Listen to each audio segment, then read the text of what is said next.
Assalamualaikum warahmatullahi wabarakatuh. Bertemu lagi dengan saya di channel YouTube Kanda Data. Kali ini kita akan membahas mengenai uji asumsi pada regresi linear baik sederhana maupun berganda. Namun, pada video ini saya akan membagikan atau menjelaskan alasan mengapa uji asumsi multikolinearitas tidak perlu dilakukan pada regresi linear sederhana. Baik, jangan kemana-mana, simak penjelasannya hingga akhir. Sebelum saya lanjutkan, saya informasikan kepada sobat semuanya, agar tidak tertinggal dengan update video terbaru dari Kanda Data, silakan klik subscribe dan nyalakan loncengnya. Yang pertama, kita perlu memahami dulu maksud dan tujuan uji multikolinearitas dalam analisis regresi. Jadi, teman-teman perlu memahami ya bahwa pada regresi linear, metode OLS atau kuadrat terkecil atau ordinary least square itu ada sejumlah asumsi yang harus kita penuhi. Kenapa harus kita penuhi? Agar dapat diperoleh hasil estimasi yang konsisten dan tidak bias, atau lebih terkenal dengan sebutan Bayes linear unbiased estimator.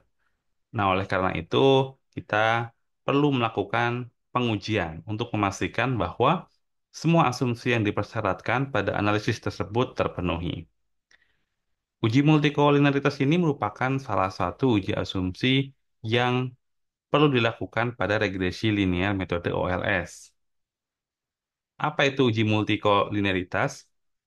Uji multikolinearitas ini merupakan uji asumsi yang dilakukan untuk memastikan bahwa tidak ada korelasi yang kuat antar variabel bebas dalam persamaan regresi yang kita buat. Asumsinya apa? Asumsi yang harus dipenuhi adalah tidak boleh ada korelasi yang kuat antar variabel bebas atau independent variabel. Jadi jelas ya, teman-teman sobat Kerana Data. Jadi kita perlu mendeteksi.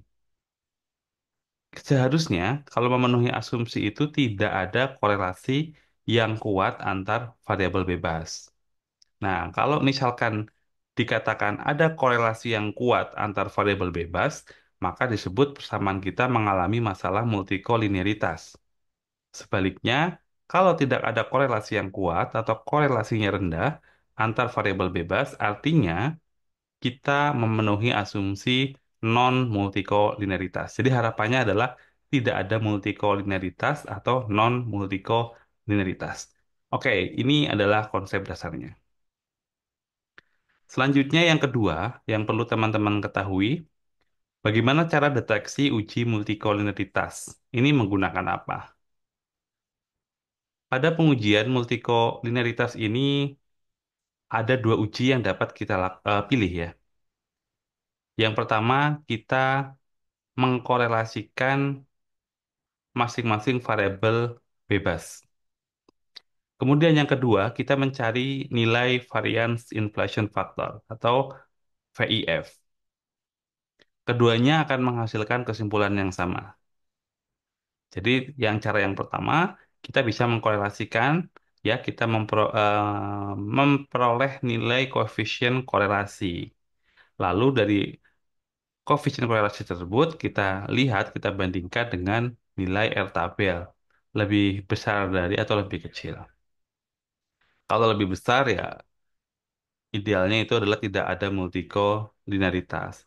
Namun berapa sih besaran idealnya? Sebagian besar kalau lebih besar dari 0,75 umumnya itu adalah bebas dari multikolinearitas. Namun kalau lebih kecil ya maksudnya.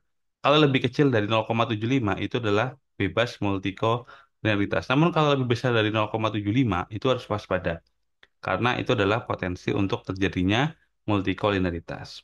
Oke, untuk cara yang kedua, kita bisa menghitung nilai variance inflation factor. Cara yang kedua ini adalah cara yang paling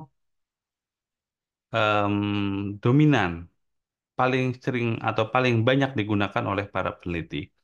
Jadi di software statistik pun biasanya kita bisa memunculkan nilai tersebut. Misalkan kita menggunakan RStudio atau menggunakan Python atau menggunakan yang lainnya, Tata, kita bisa langsung munculkan nilai variance inflation factor. Nah, seperti itu ya, teman-teman. Jadi, kalau nilai variance inflation faktornya itu kecil atau lebih kecil dari 10 atau bahkan lebih kecil dari 5, itu dapat kita simpulkan bahwa di model atau persamaan regresi kita itu bebas dari multikolinearitas. Namun sebaliknya, kalau nilai varian inflation faktornya besar, besar dari 10, bahkan 20, 30, atau lebih dari 100, itu waspada. Itu adalah terjadi multikolinearitas atau terjadi korelasi yang kuat antar variabel bebas. Nah, lalu yang terakhir tadi yang saya kaitkan di video ini, karena banyak yang bertanya, kenapa regresi linear sederhana tidak perlu uji multikolinearitas? Jawabannya adalah kita definisi regresi linear sederhana dengan regresi linear berganda itu berbeda. Kalau regresi linear sederhana itu hanya terdiri dari satu variabel bebas dan satu variabel terikat. Adapun kalau regresi linear berganda itu terdiri dari satu variabel terikat dan minimal ada dua variabel bebas. Jadi di regresi linear berganda itu bisa dua, tiga, empat atau lebih untuk variabel bebasnya. Nah, oleh karena itu, sesuai dengan definisi dari uji multikolinearitas ini adalah untuk menguji apakah ada korelasi yang kuat antar variabel bebas. Kalau variabel bebasnya hanya satu, seperti regresi linear sederhana, kan kita tidak perlu mengujinya. Karena kan kita tidak ada yang bisa kita korelasikan variabel bebasnya. Jadi minimal, kalau untuk melakukan uji multikolinearitas itu, minimal adalah ada dua variabel bebas. Ya, misalkan X1 dan X2 kita korelasikan atau kita cari nilai variance inflation faktornya. Nah, kalau regresi sederhana kan cuma satu variabel bebasnya. Jadi, kita tidak perlu melakukan uji multikolinearitas pada regresi linear sederhana. Namun, kalau untuk uji-uji yang lain, seperti uji normalitas residual, heteroskedastisitas, uji linearitas, itu perlu kita lakukan. Baik, jadi demikian penjelasan saya kenapa regresi linear sederhana tidak perlu uji multikolinearitas. Semoga bermanfaat dan menambah insight bagi teman-teman yang membutuhkan. Terima kasih telah menonton video ini. Sampai jumpa di video edukasi berikutnya. Salam sehat selalu. Assalamualaikum warahmatullahi wabarakatuh.